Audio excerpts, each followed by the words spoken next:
എൻ്റെ വീഡിയോ കാണുന്ന എല്ലാ നല്ല സുഹൃത്തുക്കൾക്കും ഒരായിരം നമസ്കാരം. ഇപ്പം നിങ്ങൾ കണ്ടുകാണല്ലോ കങ്കാരൻ്റെ പുറകെ ഓടുന്നത്. കങ്കാരനെ ഓടിച്ചിട്ട് പിടിച്ച് കങ്കാരൻ്റെ ഇറച്ചി കറി വെക്കാനുള്ള പരിപാടിയിലല്ല. അത് ഒട്ടും നടക്കുകയില്ല. നമ്മളെ കൊണ്ട് കങ്കാരനെ ഓടി തോൽപ്പിക്കുക എന്ന് വെച്ചാൽ ഭയങ്കര ബുദ്ധിമുട്ടുള്ളൊരു കാര്യമാണ്. അപ്പോൾ ഇന്നത്തെ വീഡിയോ നമ്മൾ നേരെ കടയിലോട്ടാണ് പോകുന്നത്. കടയിൽ പോയി നല്ല കങ്കാരു ഇറച്ചിയുണ്ട്. അപ്പോൾ കൂടുതൽ കാര്യങ്ങൾ നമുക്ക് കുക്ക് ചെയ്തുകൊണ്ട് സംസാരിക്കാം. ഇതൊരു കുക്കിംഗ് വീഡിയോയും കൂടെയാണ്. ഇനിയിപ്പം നമ്മുടെ വീഡിയോയിൽ കുക്കിംഗ് ഒക്കെ ഉൾപ്പെടുത്താമെന്ന് തീരുമാനിച്ചു. കാരണം കൊറോണ ആയതുകൊണ്ട് ഒത്തിരി ദൂരോട്ടം നമുക്ക് സഞ്ചരിക്കാൻ പറ്റുകയില്ല. മെൽബൺ സിറ്റിയെല്ലാം ലോക്ക്ഡൗൺ ആണ്, ബോർഡറൊന്നും ക്രോസ് ചെയ്യാൻ പറ്റുന്നില്ല. അപ്പോൾ കൂടുതൽ വിശേഷങ്ങൾ നമ്മൾ കുക്ക് ചെയ്യുമ്പോൾ അപ്പോൾ അവസാനം പപ്പ ഇന്നാളിനോട് ചോദിച്ചായിരുന്നു, ഈ കങ്കാരു ഇറച്ചി നല്ലതാണ്, പപ്പായെ നമുക്ക് ഈ കങ്കാരു ഇറച്ചി കൊടുത്തൊന്ന് പറ്റിക്കുകയും ചെയ്യാം. പറ്റിക്കാന്ന് പറഞ്ഞാൽ പപ്പ എന്ത് കൊടുത്താലും കഴിക്കുന്ന ഒരു വ്യക്തിയാണ് കേട്ടോ, അങ്ങനെ പ്രശ്നമൊന്നുമില്ല. അപ്പോൾ ഏതായാലും നമുക്ക് നേരെ കടയിൽ നിന്ന് നല്ല ഒന്നാം കങ്കാരു ഇറച്ചി വാങ്ങിച്ച് നേരെ വീട്ടിലോട്ട് പോകാം. ഇന്ന് ഞാൻ ഉണ്ടാക്കുന്നത് കങ്കാരു ഡ്രൈ ഫ്രൈ ആണ്. നമ്മുടെ കടയിലൊക്കെ പോയിട്ട് ഒന്നാമത്തെ ഇത് കങ്കാരു സ്റ്റേക്കാണ് നമ്മൾ മേടിച്ചുകൊണ്ട് വന്നേക്കുന്നത്. ജിഷ നമ്മൾ കഴിച്ചില്ലേ? ഒരു പ്രാവശ്യം നമ്മൾ ജിജോടെ പറയുന്നത്. കാരണം ഇത് എല്ലാവരും കഴിക്കുന്ന ഈ ഓസ്ട്രേലിയയിൽ കങ്കാരു ഇഷ്ടം പോലെ ഉണ്ടെന്ന് പറഞ്ഞാലും കങ്കാരു ഓസ്ട്രേലിയയുടെ ദേശീയ മൃഗമാണെന്ന് പറഞ്ഞാൽ ചില ആൾക്കാർക്ക് അതിനെ കൊല്ലുമോ. പക്ഷേ ഇവിടെ കൊല്ലും. കാരണം ഓവർ പോപ്പുലേറ്റഡ് ആയതുകൊണ്ട് ഗവൺമെൻറ് തന്നെ ഒരു വെച്ച റൂളാണ് കങ്കാരു വൈൽഡ് കങ്കാരിനെ കൊന്ന് അത് അതിൻ്റെ ഓരോ രീതികളുണ്ട്. അതായത് ചുമ്മാ പെട്ടെന്ന് വയറിൻ്റെ വെടി വെക്കുക അങ്ങനെയല്ല, തലക്കെട്ട് വെടി വെച്ച് അതിൻ്റെ സ്റ്റേറ്റിൽ പല സ്പെഷ്യൽ സ്ഥലങ്ങളുണ്ട്, അവർ പെർമിഷൻ കൊടുത്തേക്കുന്നത്. ആ സ്ഥലങ്ങളിൽ പോയി കങ്കാരുവിനെ വെടിവെക്കാൻ ചിലവർക്ക് അനുവാദമുണ്ട്. ആ ഇറച്ചിയാണ് നമ്മുടെ ഇവിടെ വരുന്നത്. ഏകദേശം 55 രാജ്യങ്ങളിലോട്ട്, അറിയോ, 55 രാജ്യങ്ങളിലോട്ട് കങ്കാരു കയറ്റി അയക്കുന്നുണ്ട്. പക്ഷേ ഓസ്ട്രേലിയയിലെ അധികം ആൾക്കാരങ്ങനെ കഴിക്കാറില്ല. അബോർജിൻസ്, ഇവിടുത്തെ ഒറിജിനൽ ആൾക്കാർ ഇതിൻ്റെ മീറ്റ് പണ്ട് തൊട്ടേ ഹണ്ട് ചെയ്ത് കഴിക്കുവാരെന്നൊക്കെയാണ് പറയുന്നത്. പിന്നെ നമ്മുടെ ഇവിടങ്ങളിൽ വരുന്ന ഇങ്ങനെ ഈ ചെറിയൊരു പാക്കറ്റിനകത്ത് 1 കിലോ 1/2 കിലോ ആയിട്ടാണ് നമ്മുടെ ഇവിടങ്ങളിലെ ഷോപ്പിംഗ് സൂപ്പർ മാർക്കറ്റിലൊക്കെ കിട്ടുന്നത്. റൂ സ്റ്റേക്ക് എന്നാണ് സംഭവം ദൈവനാണ് സംഭവം. ഇനിയിപ്പോൾ നമുക്ക് പ്രിപ്പറേഷൻ ആരംഭിച്ചാലോ? ആരംഭിക്കാം, പക്ഷേ ഞാനല്ല ചെയ്യുന്നത്. അതെ, ഞാനാണ് ചെയ്യുന്നത്. ഇത് നമ്മുടെ അസിസ്റ്റന്റ് ആണ്. അപ്പം നമുക്ക് എന്തൊക്കെയാണ് ഇതിന്റെ പരിപാടികൾ എന്നുള്ളത് നോക്കാം. എന്ത് പരിപാടി തുടങ്ങുന്നതിന് ഇപ്പോൾ പ്രത്യേകിച്ച് കുക്കിംഗ് ഒക്കെ തുടങ്ങാൻ ഇപ്പം നമ്മൾ കൈ നല്ലോണം കഴുകും കേട്ടോ. ഗ്ലൗസ് ഒന്നും ഇടേണ്ട കാര്യമൊന്നുമില്ല, കാരണം നമ്മൾ വീട്ടിലാണ്. നല്ലോണം കഴുകാന്നുള്ളേ ഉള്ളൂ. നമ്മുടെ കത്തിയൊക്കെ മാറ്റി വെച്ചു. അപ്പം ഇത് നമുക്ക് ബീഫ് ഡ്രൈ ഫ്രൈ നമ്മളെല്ലാവരും കഴിക്കുന്നതാണ്. ഏറ്റവും ഫേമസ് ആയിട്ടുള്ള ഒരു വിഭവമാണ്. നമ്മുടെ കേരളത്തിലുള്ള ആൾക്കാർ എപ്പോഴും ചെറിയ എല്ലാ കാര്യങ്ങൾക്കും ബീഫ് ഡ്രൈ ഫ്രൈ ആ സെയിം തന്നെയാണ്. മീറ്റ് വ്യത്യാസം എന്നുള്ളൂ. ഇത് കങ്കാരു, അത് ബീഫ് എന്നുള്ളേ ഉള്ളൂ. അപ്പം ഇതിൻ്റെ സംഭവം എന്ന് വെച്ചാൽ അവസാനം ഉണ്ടാക്കിയിട്ട് നമ്മൾ പപ്പായനെ വിളിക്കാൻ പോവാണ്. പപ്പ കഴിക്കുമല്ലേ? പപ്പ കഴിച്ചിട്ടില്ല ഇവിടെ വന്ന് ഇത്രയും നാളായിട്ട്. അപ്പൊ പപ്പ ഇങ്ങനെ ഒരു കങ്കാരു മീറ്റ് വെക്കാവോ? മമ്മി കഴിക്കില്ല. അപ്പൊ ഏതായാലും പപ്പായ ഇത് നമ്മൾ ഉണ്ടായി കഴിഞ്ഞ ഉടനെ പപ്പായനെ നമ്മൾ വിളിച്ച്, പപ്പ അപ്പുറത്തെ വീട്ടിലാണ്, ഇവിടെ ഇപ്പം ഞാൻ ജിഷ മാത്രമേ ഉള്ളൂ. അപ്പോൾ ഒരു പപ്പായ്ക്ക് ഒരു സർപ്രൈസും കൂടെ ആയിക്കോട്ടെ. അപ്പോൾ നമ്മളിത് മീറ്റ് പൊട്ടിച്ച് പപ്പ കണ്ടുപിടിക്കുമെന്ന് എനിക്കറിയാമല്ലോ. ഏതായാലും അവസാനം കൊടുക്കാം, അത് കുഴപ്പമില്ല. അതെ അതെ, നമ്മൾ അധികം ഒന്നും മേടിച്ചിട്ടില്ല. ഒരു 1 കിലോ മാക്സിമം. കാരണം ഇതൊരിപ്പം കങ്ങാനല്ല, ഇതാ ഈ മീറ്റ് ഇതാ സംഭവം.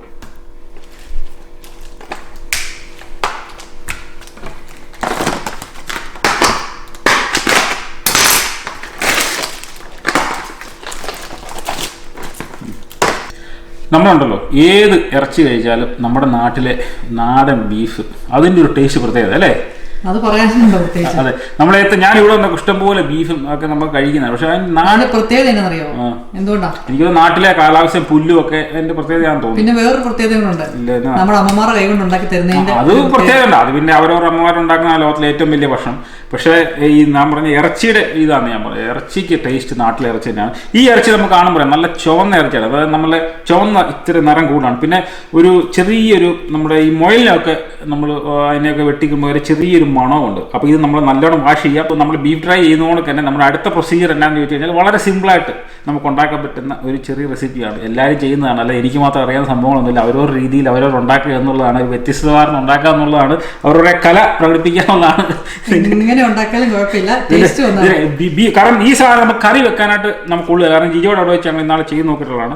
ഇത് ഡ്രൈ ഫ്രൈക്ക് മാത്രമേ ഉള്ളൂ. അപ്പോൾ ഇതിൻ്റെ ആദ്യത്തെ പ്രൊസീജിയർ എന്ന് പറയുന്നത് വെറും സിമ്പിൾ. ഇവൻ നമുക്കറിയാം, നമ്മൾ ഈ സാധനം കഴിച്ചു കഴിഞ്ഞാൽ നമുക്ക് എപ്പോഴും കഴിക്കാൻ പറ്റുന്ന ഒരു സംഭവമൊന്നുമില്ല ഈ ഡ്രൈ ഫ്രൈ എന്ന് പറയുന്നത്.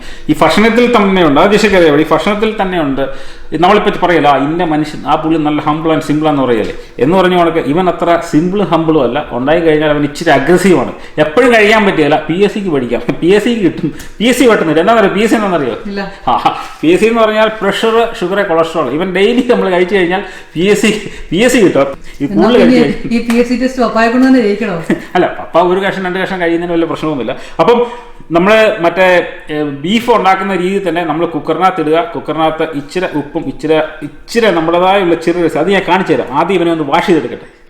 അപ്പോൾ അതെ നമുക്ക് ഇവനെ നല്ലവണ്ണം നല്ല തിരുമ്മി വാഷ് ചെയ്തെടുക്കാം.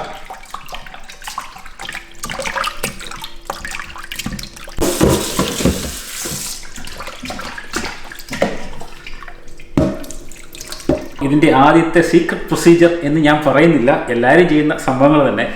ആദ്യമേ നമുക്ക് ഒരു ഇച്ചിരി എന്നാ പൊടി, മഞ്ഞൾപ്പൊടി അത് തന്നെ. അടുത്ത സാധാരണ ആൾക്കാർ മഞ്ഞൾപ്പൊടി നമ്മുടെ ഉപ്പും കൂടെ ചേർത്താണ് ഇത് കുക്കറിനകത്ത് വേവിക്കുന്നത്. പക്ഷെ നമ്മുടെ ഇവിടെ എല്ലാത്തിലും ഒരു വ്യത്യസ്തത വേണമല്ലോ. ഒരു ശകലം മുളക് പൊടി, ഒത്തിരി ആകാൻ പാടില്ല, ഒത്തിരി ആയി കഴിഞ്ഞാൽ വളരെ പ്രശ്നമാണ്. അപ്പോൾ ഒരു ശകലം മുളക് പൊടി ഇടാം. അടുത്ത ഒരു ശകലം ഉപ്പ് നമുക്ക് ചേർക്കാം. ഉപ്പ് പിന്നെ ആവശ്യത്തിന് വേണമെങ്കിൽ നമുക്ക് ചേർക്കാം. ഉപ്പിൻ്റെ ഒരു പ്രശ്നമല്ല, കൂടുതൽ ചേർത്ത് കഴിഞ്ഞാൽ പ്രശ്നമാണ്. ഉപ്പൊന്നും എല്ലാത്തിനും ആവശ്യമാണ്. ഉപ്പില്ലാത്ത കഞ്ഞി ഒന്നുമില്ലെന്ന് കൊള്ളുകയില്ല എന്ന് പറഞ്ഞു പോകണമെങ്കിൽ അത് ഉപ്പൂടെ നമുക്ക് ചേർത്തേക്കാം.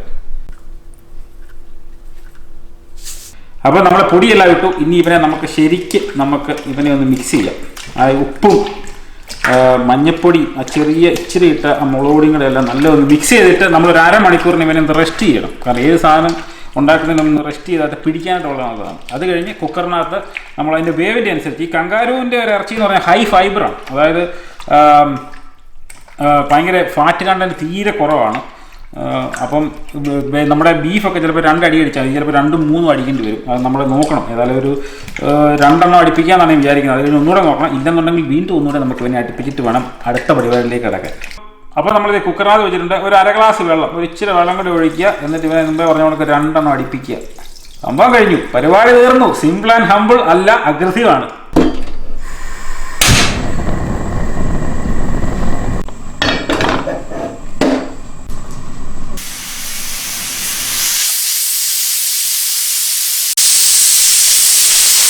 നമ്മൾ 2 അടിച്ചുള്ളൂ. 2 അല്ലേ അടിച്ചേ? 3 ശരി, 3 പ്രാവശ്യം അടിച്ചു. കാരണം ഞങ്ങൾ ആദ്യം നോക്കിയപ്പോൾ 2 അടിച്ച് നോക്കിയപ്പം ഇച്ചിരി വേവ് കുറവായിരുന്നു. ഞാൻ പറഞ്ഞില്ല കങ്കാരു കുറച്ച് ആയതുകൊണ്ട്, ഫാറ്റ് കണ്ടന്റ് ഇല്ലാത്തതുകൊണ്ട് നല്ല ഹൈ ഫൈബറാണ്. ഈ ചൂയി നമ്മൾ ഇന്നാളെ കഴിച്ചപ്പോൾ നല്ലൊരു ചൂയിയാണ്, അതായത് കടിച്ചാലും കണ്ട. അപ്പം നമ്മൾ 3 വേവിച്ചിട്ടുണ്ട്. ഇനിയിപ്പോൾ ഇവനെ നമുക്ക് നല്ല രീതിയിൽ ഈ രീതി വന്നിട്ടുണ്ട് സംഭവം. ഇനിയിപ്പോൾ ഇവനെ നമ്മൾ നല്ല രീതിയിൽ സ്ലൈസ് ചെയ്തെടുക്കുക. ബീഫ് ചില്ലിക്കുള്ള ആൾക്കാരുടെ ഇഷ്ടത്തിനനുസരിച്ച് പല രീതിയിൽ ചെയ്യും. കാരണം സാധാരണ ബീഫ് കറി വെക്കുന്ന രീതിയിലല്ല ഇത്. ഇച്ചിരി ഒരു സ്ക്വയറായിട്ടൊക്കെ നല്ല ഒരു കലാവാസന വേണം ഇതിനകത്ത് നമുക്ക് കൊണ്ടുവരാം. അപ്പോൾ ഏതായാലും നമ്മൾ ഇത് അരിഞ്ഞെടുക്കാൻ പോകണം. ഇങ്ങനെ ചെറിയ രീതിയിൽ ഇങ്ങനെ ഇച്ചിരി നീളമായിട്ട് തിന്നായിട്ട് സ്ലൈസ് ചെയ്യണം. അതാകുമ്പോൾ കാണാൻ രസമുണ്ട്. നമുക്ക് കാണാനാണല്ലോ ഇപ്പോഴും ഒരു കാണാൻ രസം ഉണ്ടെങ്കിൽ തന്നെ കഴിക്കാൻ അതിനേക്കാളും രസമായിരിക്കും. ഈ രീതിയിലായിട്ട് ചെറുതായിട്ട് ആൾക്കാരുടെ ഇഷ്ടത്തിനനുസരിച്ച് നമുക്ക് ചെയ്യാം. കാണാൻ രസമുണ്ട്, കഴിക്കാൻ രസം ആയിരിക്കത്തില്ല. അതിന് വേണ്ട ഇൻഗ്രീഡിയൻസ് അല്ല. ആദ്യം നല്ല ഭക്ഷണം കണ്ടു കഴിഞ്ഞെങ്കിൽ മാത്രം നമുക്ക് കഴിക്കാൻ തോന്നുള്ളൂ. പിന്നീടാണല്ലോ ബാക്കിയുള്ള കാര്യമൊക്കെ തീരുമാനിക്കുന്നത്.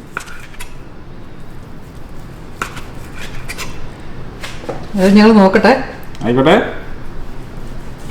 അപ്പം നമ്മൾ മീറ്റ് കട്ട് ചെയ്ത് ഈ രീതി വെച്ചിട്ടുണ്ട്. നമ്മൾ സ്ക്വയർ രീതിയിൽ, അത് ആൾക്കാരുടെ ഇഷ്ടം അനുസരിച്ച് നമുക്ക് കട്ട്. ആദ്യമേ നമ്മൾ ഇതിൻ്റെ പോലെ നമ്മൾ ആദ്യം മഞ്ഞപ്പൊടി ചേർത്തു. പക്ഷേ എങ്കിലും ഒരു ശകലം മഞ്ഞപ്പൊടി ഇടുക. മഞ്ഞപ്പൊടി, ഇച്ചിരി മുളക് പൊടി, അടുത്തത് പെരിഞ്ജീരകത്തിൻ്റെ ഒരു ശകലം നമ്മളിടും. കാരണം ഇത് കടിക്കാനായിട്ട് നല്ലൊരു നമുക്കൊരു ഇച്ചിരി ഇത് കിട്ടും, ഒരു ക്രിസ്പിനെസ്. അല്ലെങ്കിൽ എന്താ പറയുക, ഇടയ്ക്ക് എൻ്റെ ഈ ബീഫ് ഇതിൻ്റെ കടിക്കുന്ന കുട്ടി, കങ്കാരു കടിക്കുന്ന കുട്ടി ഒരു കടിക്കാനായിട്ട് നല്ലൊരു ഇതാണ് പെരിഞ്ജീരകം. അപ്പോൾ ശകലം പെരിഞ്ജീരകം കൂടെ ഇടാം. അപ്പോൾ നമ്മൾ ഇത്രയും സാധനം ചേർത്തു. അപ്പോൾ അസിസ്റ്റന്റ് ഇങ്ങനെ ഇരുന്നാൽ പോരാ, നമുക്ക് വേണ്ടത് എന്നാണ്ട് ചില്ലി ഫ്ലേക്സ്. നമ്മൾ ഇച്ചിരി മുളക് അടിച്ച് സാധനം നമ്മൾ എടുത്തിട്ടില്ല, ഇപ്പോഴാണ് ഓർത്ത്. അപ്പോൾ ഇച്ചിരി മുളക് പൊടി പെട്ടെന്ന് അടിക്കാം.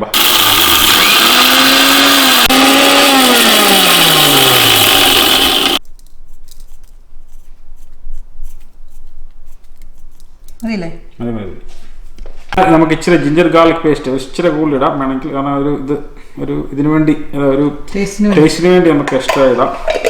അപ്പോൾ നമ്മൾ ഇതിന് ആൾക്കാർക്ക് ഇഷ്ടമുള്ള രീതിയിലൊക്കെ ഇടാം. നമ്മളിങ്ങനെ പല രീതിയിൽ ഇട്ടെന്നുള്ളതേ ഉള്ളൂ. ആൾക്കാർക്ക് ഇഷ്ടം വേണം എന്തെങ്കിലും അവരവരുടെ ഇഷ്ടത്തിനനുസരിച്ച് ആഡ് ചെയ്യാം. അപ്പോൾ ഞാൻ ഇതിനകത്ത് ഒരു സീക്രട്ട് ഇൻഗ്രീഡിയൻസ് എന്ന് പറഞ്ഞാൽ സ്വീറ്റ് സോയ് സോസ്, ചെറുതായിട്ട് സോയ് സോസ് ഇതിനകത്ത് ഒഴിക്കുന്നുണ്ട്. കാരണം നമ്മൾ ഇച്ചിരി ഒത്തിരി ഒഴിക്കാൻ പാടില്ല, ശകലം ഒഴിക്കാൻ പാടുള്ളൂ. അപ്പോൾ അതിൻ്റെ ഒരു വേറെ ടേസ്റ്റാണ്. അടുത്ത ഒരു ഇച്ചിരി ബാർബിക്യൂ സോസ്,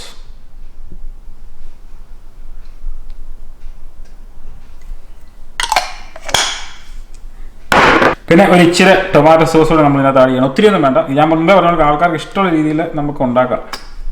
ശകലം ഉപ്പൂടെ ഇടുക, അത് സബ്ജക്റ്റ് ടു ടേസ്റ്റ് ആണ് കേട്ടോ. പിന്നെ last and the least cornflour. ഇനിയിപ്പോൾ ഇവനെ നമ്മൾ ഈ സംഭവങ്ങളെല്ലാം കൂടെ ഇട്ട് നമ്മൾ നല്ലോണം ഇച്ചിരി സാധനം എല്ലാം കൂടെ ഇട്ട് നല്ലോണം മിക്സ് ചെയ്യുക.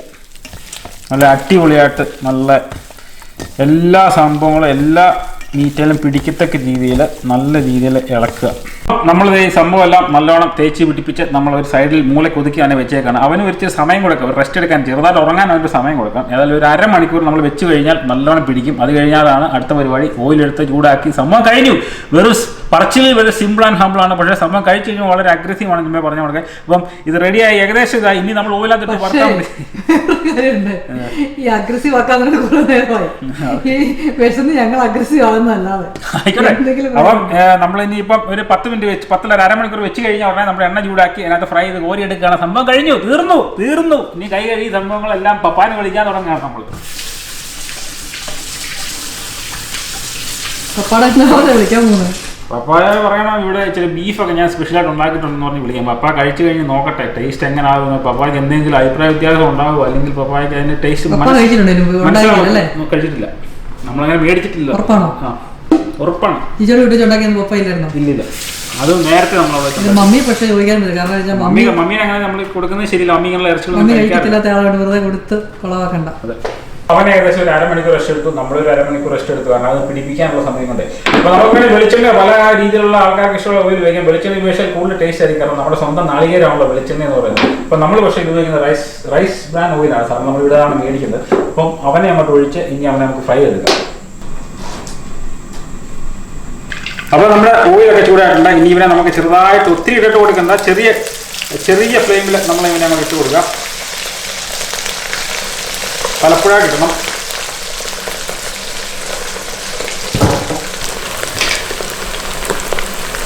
ഇടയ്ക്കൊന്ന് തിരിച്ചും മറിച്ചും ഒക്കെ ഒന്ന് ഇട്ട് കൊടുക്കണം. ഓൾറെഡി നമ്മുടെ കങ്കാരു ഇറച്ചി കുക്ക്ഡാണ്, അതുകൊണ്ട് അധികം സമയം വേണ്ട. അതിനെ നമുക്ക് നോക്കുമ്പോഴത്തേക്ക് അറിയാം ഏകദേശം. ഇതിനകത്ത് ഇച്ചിരി കറിവേപ്പില എന്തിനും നല്ലതാണ്. അപ്പം കറിവേപ്പിലയുടെ ഒരു ഫ്ലേവർ അല്ല അതിനകത്ത്. കറിവേപ്പില നമ്മുടെ ഇച്ചിരി കറിവേപ്പില ചില്ലിയും കൂടെ കട്ട് ചെയ്ത് നമ്മൾ അതിനകത്ത് ഇടുകയാണ്. അപ്പോൾ അതിൻ്റെ ഒരു ഫ്ലേവർ ഇറങ്ങി കഴിയുമ്പോൾ തന്നെ ഒരു ടേസ്റ്റും മണവും വ്യത്യാസമുണ്ടാവും.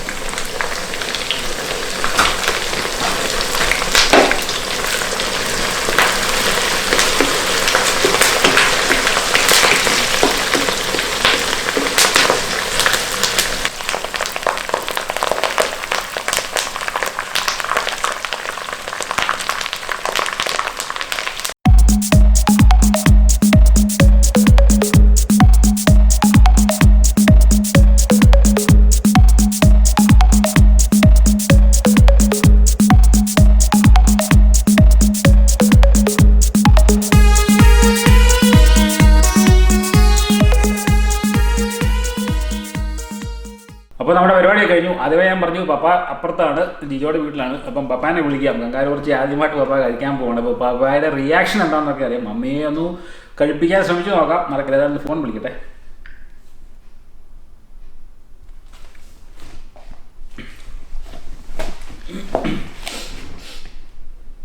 ജിജോ, പപ്പ ഉണ്ടോ അവിടെ? ആ പപ്പ അമ്മി ഇങ്ങോട്ട് വരാൻ പറ. ആ പപ്പ അതിവിടെ ഇറച്ചിയൊക്കെ ഉണ്ടാക്കി വെച്ചേക്കുന്നത്, നല്ല അടിപൊളി ബീഫ്. വാ ഇങ്ങോട്ട് വാ, മമ്മീനെ വിളിച്ചോ. ഓക്കെ എന്നാൽ ഓക്കെ. അപ്പോൾ ഫോൺ വിളിച്ചു. പപ്പ ഇപ്പോൾ വരും. ബെല്ലടിച്ചാൽ ഉടനെ നമുക്ക് പോയി തുറക്കണം. അപ്പം ബെല്ലടിച്ചിട്ടുണ്ട്. പപ്പ ഇപ്പോൾ വരും. പോയി തുറന്നേ, പപ്പായ്ക്ക് സർപ്രൈസ് കൊടുത്തേക്കാം.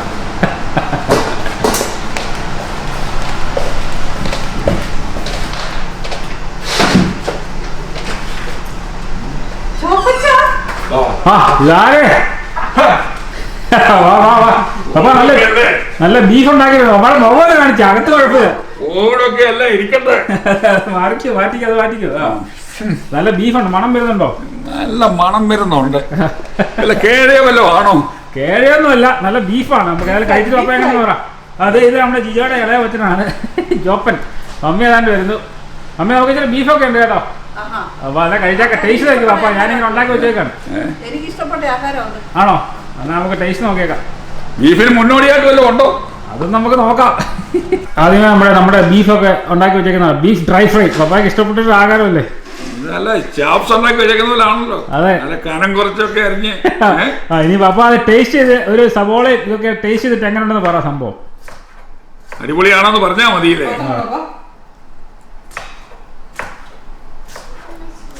ഈ രണ്ടും കൂടെ ആകുമ്പോ കണ്ടിട്ട് മോശം വരാൻ സാധ്യതയില്ല.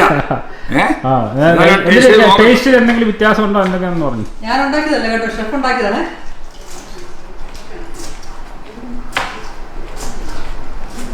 മമ്മി ഉണ്ടാക്കുന്നതാണോ? വ്യത്യാസം വല്ലതും ഉണ്ടോ?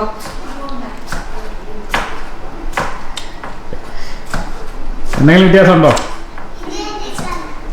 ഇറക്കട്ടെ, സമയം കൊടുക്കേ.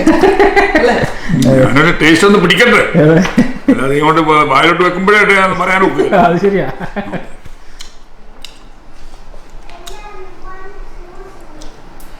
സാധനം കുഴപ്പമില്ല കേട്ടോ.